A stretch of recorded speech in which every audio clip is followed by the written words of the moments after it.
good evening, everyone, tonight. I'm Paul Nakasoni. I'm your neighbor. I live in Fort Meade. I run the National Security Agency in U.S. Cyber Command. But there's something also that we share.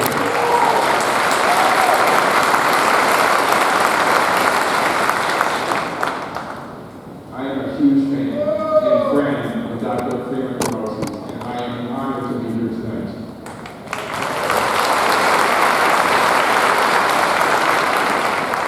Freeman, thanks so much for your partnership and your insights on leadership and inclusion. Your leadership has been transformational in building a diverse, skilled, and resilient workforce that will serve the nation well, whether in government, industry, or academia. You have been recognized as one of America's inspirational leaders and global innovators in the $1.5 billion initiative for the Howard Hughes Medical Institute for the Enhancement of Diversity in the Sciences, one that will bear your name, exemplifies that leadership and innovation. As a self-proclaimed math geek, you have advocated for the National Security Agency and its mission in various audiences, student gatherings, employers, and educators, and being an advocate has been a key component in us being able to build a broad and diverse talent community for the support of NSA cybersecurity and national security missions. For those of you who might not be aware, the National Security Agency partnered closely with UMBC, one of our centers of academic excellence, for over 20 years under Freeman's leadership. This partnership has promoted academic outreach between our organizations for collaborative research and developmental opportunities, internships and scholarships, and the promotion of careers at the NSA that advance the nation's science, technology, engineering, and mathematical fields. NSA relies on UMB's strengths and innovative education initiatives and has a track record of developing these diverse expertise in these critical, hard-skilled fields, especially cybersecurity. Thanks to Freeman's influence and efforts, UMBC has become one of our top providers for talent for the agency. It is a key partner in helping NSA achieve both our technological goals, but also our diversity hiring goals each year. Over his tenure, thousands of UMBC graduates are now part of our agency. Over the past 5 years, 531 UMBC graduates are now full-time NSA employees.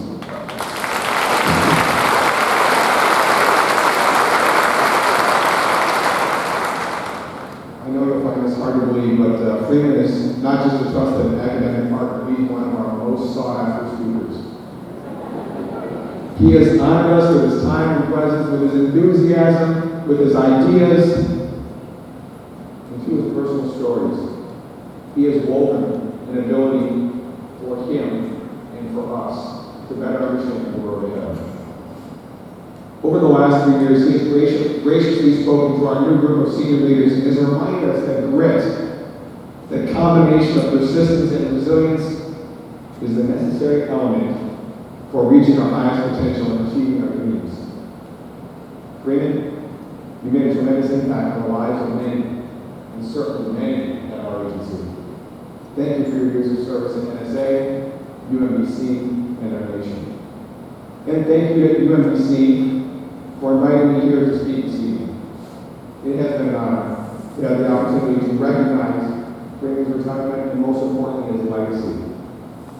And now to continue on with being able to tell the story of excellence at UMBC, let me introduce the President of the American Council on Education, Mr. Ted Mitchell. Ted has spent a lifetime working to raise the bar for education excellence at America's highest educational institutions, including the CEO of the New Scholars Venture Fund, President of the California Board of Education, and most recently, U.S. Undersecretary of Education in the Obama administration. Ladies and gentlemen, Mr. Ted.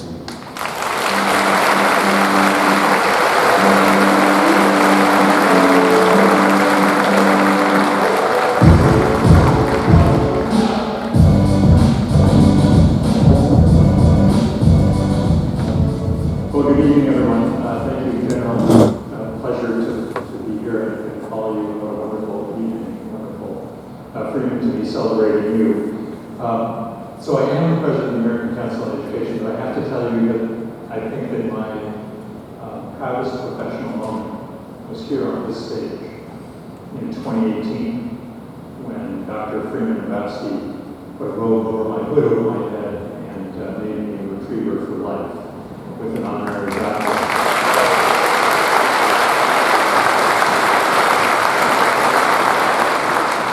The diploma is the only academic mark in my office next to a bunch of baseball caps. But the cap I like the best as a golden retriever. So listen, I always think of programs as suggestions, so you'll forgive me. But I learned that from you. We've talked about family here tonight, and I see this family gathered, and I know the spirit and I know the camaraderie and the love, the respect that draws you here tonight in Freeman. We owe a lot of that to you. But as a family, we always celebrate markers of family members, and Kara Seidel wouldn't have told me, but it's her birthday today. So, on 1, on 2, on 3, happy birthday to you. Happy birthday to you. Happy birthday, dear Kara. Happy birthday to you.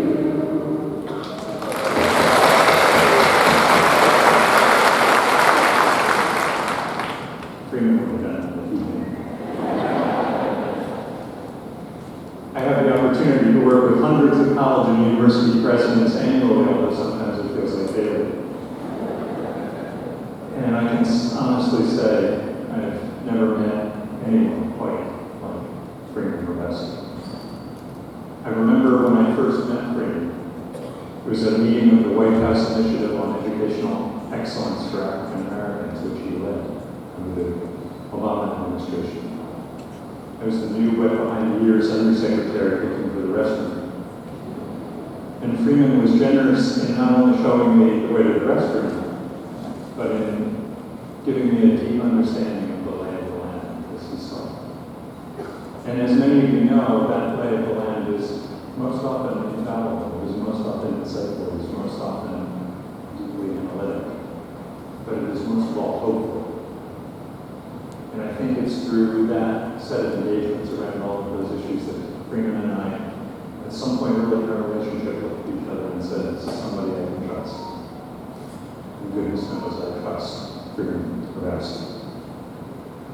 I soon learned that in addition to being one of the warmest and most generous people you could meet, Freeman was also a force of nature. Indeed, it's no exaggeration to say that he is the most focused, passionate, inclusive, and effective leader I've ever met in higher education, in public service, or in business. He is not afraid to ask difficult questions, but he does so in a way that seeks understanding, in a way that presses for honest, effective solutions. As you all know better than I, he leads with confidence. And as you all know, he builds confidence in those around him, all of us. He lives the idea that he frequently espouses, to take the work seriously, to not take himself seriously. And he's always the first to break the tension with humor and that large, irrepressible laugh of his. The hallmark of Freeman's time in UMBC is dreamed in, of course, we heard the idea of inclusive excellence, the idea that equity and excellence move forward together, contributing to each other along the way. What UMBC has achieved in developing its nationally ranked research program is more than just doing more research. UMBC has set the bar high for a research program that is excellent and inclusive, as exemplified again, as we're hearing throughout the stories tonight, by the achievements of its graduates from all backgrounds in the professions and path-breaking scientific research, including UMBC's unmatched record of propelling young Black scholars into doctoral programs in the STEM fields of medicine. Many institutions seek excellence without regard to this essential social mission, purpose of higher education. That purpose, the expansion of opportunity, access to excellence, to all students, no matter their zip code, no matter their race, no matter their sexual identity. Under Freeman's leadership, UMBC has never lost sight of this greater purpose, and as a result, UMBC's evolution has been markedly different, and I will say, better than many others.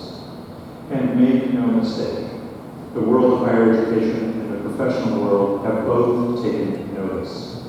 UMBC's reputation is well known on a national level, and UMBC grads are highly regarded in the professional sphere.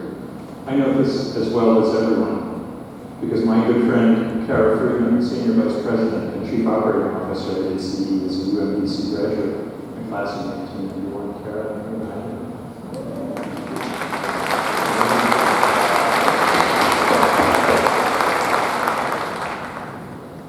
we honor Freeman's legacy of leadership and mentorship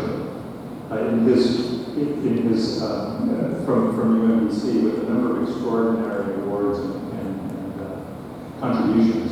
We know, for example, that the University System Board of Regents has approved UMBC's request to permanently name the administration building, the Freeman A, the Jackson City University Administration Building.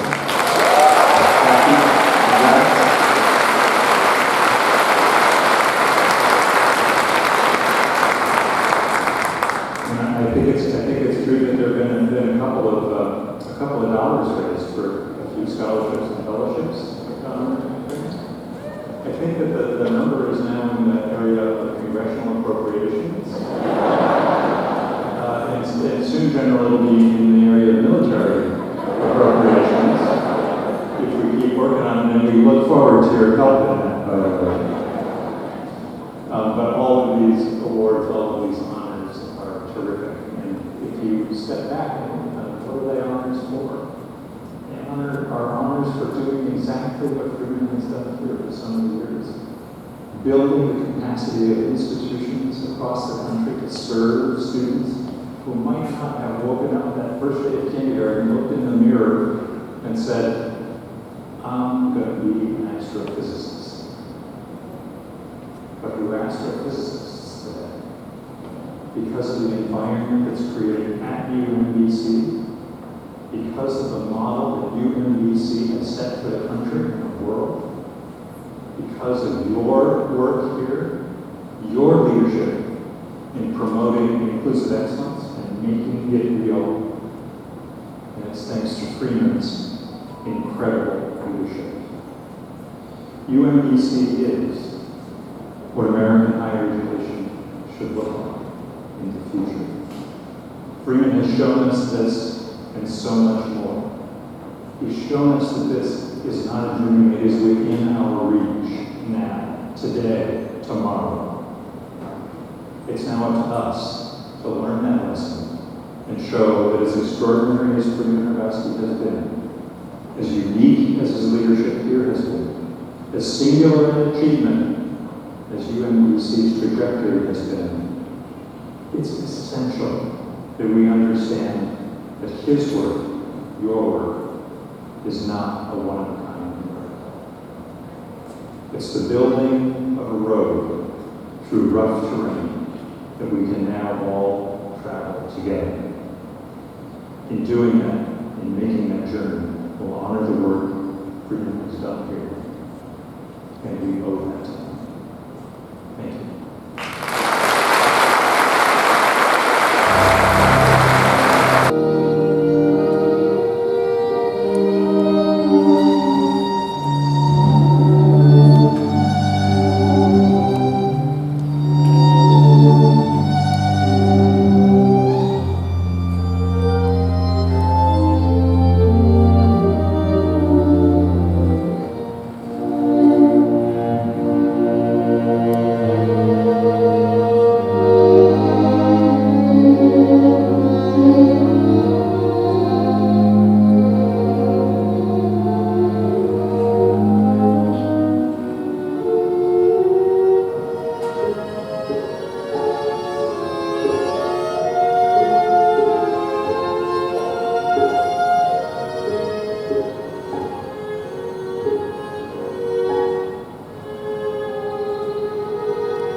Thank you, Diane, Derek, Ted, General Nakasone, and the birthday girl, Tara, for sharing your stories. I am Kafu Drasa, and I'm a psychiatrist, a neuroscientist, and an engineer who went to Scientific Collective down at Duke University. Now, I might wear Duke blue a few days of the week, but my blood is black and gold. Always will be a retriever. Now we've heard stories today about what that means, to be a retriever. But before we hear reflections from the man we're here to celebrate himself, I thought I'd tell you a little bit about what it means to be becoming. Now if you open your mind and you think about outcomes and how things go in the world, sometimes we're liable to think that that's due to chance. But if you pause for just a moment and you see possibilities, we appreciate that the outcomes can be due to choice. I want to tell you about how I found those reflections because that's what UMBC means to me. I graduated from Springbrook High School in 1996. And at the time, I was ranked third in the state of Maryland in the triple jump. Now, I had a dream of going off, getting an athletic scholarship, and becoming a professional athlete. My mom had different ideas. My mom asked that dreadful question, what happens if you break your leg? And her goal in life was for me to get an academic scholarship. We both finally met eye to eye when I was admitted into the Meyerhoff Scholarship Program here at UMBC.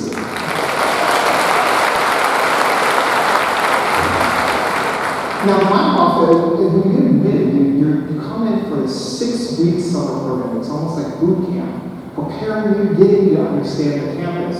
And so the week before summer bridge, I see several of my Meyerhoff cohort out here. Folks spend time going to the store, buying pencils, books, trapper keepers, Converse shoes. You pack that all in your suitcase, and then you show up on that day to move in. The day for me was June 8th of 1996. Now, I showed up straight from the traffic. I had my book bag on, a suitcase, and the sand from the long jump pit was all up and down my legs. And I had one objective that day.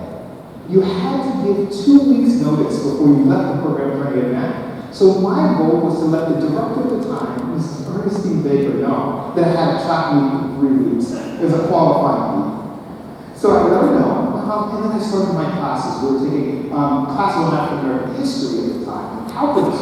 And 2 weeks before, I set my calendar and I let her, I knew it was time to remind Miss Baker that I was going to the meeting. I waited for a week, and then gently knocked on the door. I said, "Hi, Miss Baker, just wanted to remind you that I've got a track meet in a week." And she said in her, let's say, soft but stern voice. So I walked into her office, and she says, "We've got a problem. You're not doing very well." Now, this was news to me. I had the second highest grade in my math class. How was I not doing well? And she said, "Carl, I heard things get around. You know, you come to class, you study a little bit, then you're at the track. Right? Everyone sees you walking off the blocks, the dirt's still all up and down your legs. And we can all tell you're not trying very hard. You're not actually applying yourself in class. So go off, go to your little track meet, and then come back and I want you to work harder." Now that lesson resonated with me so much at the time, right? You can think most administrators, they might be well, I had tried very hard in class in high school, right? I had done obviously well enough to get in my own program. So I didn't really apply myself. But at that point in time, Mrs. Ernestine Baker saw a possibility. She saw what I could be. And as I fought for every single inch or every single millimeter on the track, she wanted me to learn that I would need to fight just as hard in the academic space for the possibility of who I could be. I run a research lab at Duke University, and we spend time trying to understand and heal the most devastating illnesses in the world, neuropsychiatric disorders. The premise behind my research is that the brain has over 200 million cells. Half of those are able to process electricity. The idea is that if we can understand those electrical codes in those brain cells, we can understand the nature of emotions, and ultimately we can come up with new diagnostic and treatment measures for psychiatric illnesses like schizophrenia, bipolar disorder, depression, and autism. In the same way that we have chest pain and we record electrical activity in the heart, the electrocardiogram, and treat that electrical dysfunction with a pacemaker, we are working on creating pacemakers for neuropsychiatric disorders. So I'll tell you a little bit of something about the possibility that Mrs. Baker saw. In 2019, I was named one of the best neuroscientists in the world. In 2021, I was inducted into the National Academy of Medicine, and I was accepted as an investigator at the Howard Hughes Medical Institute.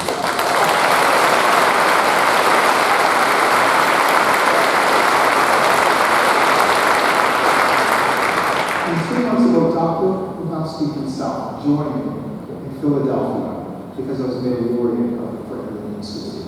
See, when you think about institutions and how they see young people, at the time, I thought I was doing good enough, right? I was getting an A, I had the second highest grade in class. But UNBC, Mrs. Baker in the institution saw possibilities. And at that point in time, I started seeing possibilities for myself too. What I realized in those possibilities are possibilities that enable us with the power to change the course of human history. So that's what I try to do every day. I try to see possibilities. And I see that in the students, the UNBC graduates that I have in my lab. And as I talk to my colleagues who are across the country, they see that in UNBC graduates as well. That's what UNBC is for me. It is the power of possibilities. The institution believes it. I know Dr. Hrabowski believes it as well, because he stitched it into the culture of this place. I'll end this with this one story. In my last year, I was student body president, and Dr. Hrabowski invited me to join the senior leadership of the institution at their annual retreat. And Brett Simmons was there, Zayden was there, and all the other senior leaders, and he gave us all a book to read. That book was Built to Last by Jim Collins. And there's a section in this book in which we talk about visionary companies and what differentiates them from everybody else. And they talk about this principle, the genius of the and not the tyranny of the norm. And as they would send it out, we could imagine if there was a visionary company, the company might say, we want to make a great product, we want to make lots of money, we want to do something transformative. They put it on the board, they figure out what the resources are, and they decide which of those three will they do. Great product, or help society, or make lots of money. And the idea behind the book, the premise was, that's the tyranny of the or. The visionary companies went for and. They decided if those things, those values were important enough to put on the board, you had to do all three. So a UMBC graduate isn't just a scholar. A UMBC graduate isn't someone who just cares about the community. A UMBC graduate is a scholar and someone who cares about the community, and someone who works hard, and someone who wants to have a transformative impact on the world. A UMBC graduate listens and is empathic, is a team player, and a UMBC graduate cares. These are the values that the UMBC placed in me by getting me to see the power of possibility. It was a gift to me, and I know it's been a gift to you as well, and will continue to be a gift to all of the young people that traverse these walls both now and into the future. And so we all owe a tremendous debt of gratitude to the man, the president, and the visionary leader who has helped us to dream big about possibilities. Dr. Freeman.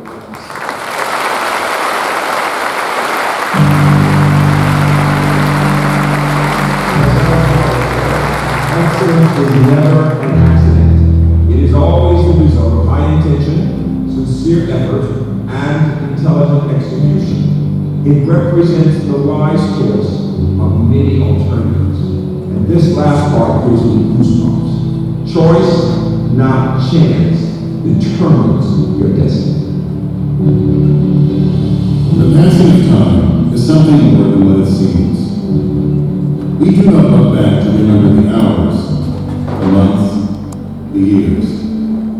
We look back to remember the moments. We look back to remember the people who made those moments. The people who worked with us, who helped us, who led us. These people give us the great kindness of changing time itself.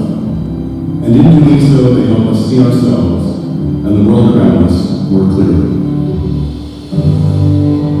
Over the past 30 years, Dr. Freeman Rabowski's impact on UMBC